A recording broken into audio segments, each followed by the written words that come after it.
Salut! En 2025, c'est super important d'avoir un gestionnaire de mots de passe. Ça te permet d'avoir des mots de passe super complexes sans avoir à les retenir parce que tout est stocké dans le gestionnaire de mots de passe justement. Le problème, c'est que si tu utilises un gestionnaire de mots de passe qui est en ligne, eh bien ça peut être contre-productif parce qu'il peut y avoir des hacks du service et techniquement, c'est pas vraiment toi qui possèdes toutes tes données. Et puis même, il y a plein de gestionnaires de mots de passe en ligne qui font payer des abonnements alors que tu peux trouver des alternatives superbes qui sont gratuites. Le premier que je conseille, c'est Bitwarden. Pour le coup, celui-là, il est en ligne. C'est la simplicité absolue, t'as rien à faire et ça marche super bien. Il y a une formule gratuite avec le strict nécessaire, la gestion des mots de passe, t'as même une appli sur Android, iOS et une extension sur ton navigateur. Ça peut remplir les mots de passe tout seul et ça peut même mettre les codes de double authentification. Et tout ça est protégé derrière un mot de passe maître. Le seul problème, c'est qu'évidemment c'est géré par une compagnie et c'est en ligne, donc c'est pas sans risque. Mais du coup, on y arrive. Le deuxième truc que je te recommande, c'est Vaultwarden. Le nom ressemble au premier et c'est normal parce qu'en fait c'est une version open source du premier. Bon, par contre, le seul problème, c'est qu'elle est évidemment un peu plus complexe à installer. Moi, je sais que je l'ai installé sur mon propre serveur, mais évidemment, ça demande des connaissances et du maintien de la stack. Mais une fois que c'est installé, ça marche super bien.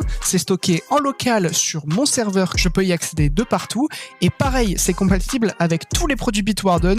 Donc, j'ai l'application, l'extension. Ensuite, le dernier truc que je peux te conseiller, qui est l'alternative parfaite si tu veux pas te faire chier, mais avoir les données chez toi, c'est KeePass. Bon, par contre, je te préviens, l'interface est pas très belle, mais ça marche super bien. Tu peux stocker tous tes mots de passe en une interface, t'as une application Android et une extension de navigateur, une application Windows, bref, tout pareil. Et cette fois-ci, si tu veux partager des mots de passe entre plusieurs appareils, c'est toi qui choisis comment tu fais. Soit tu prends un fichier que tu passes entre ton téléphone et ton PC, soit tu l'uploades sur Google Drive de façon chiffrée et tu le récupères sur ton téléphone. Ça marche super bien aussi. Et ce qui est super bien avec les alternatives open source, c'est que tu peux faire ce que tu veux derrière. Par exemple, moi je sais que j'ai programmé un petit bouton sur ce Stream Deck pour ouvrir mon gestionnaire de mots de passe et remplir tout seul le mot de passe juste avec un seul bouton.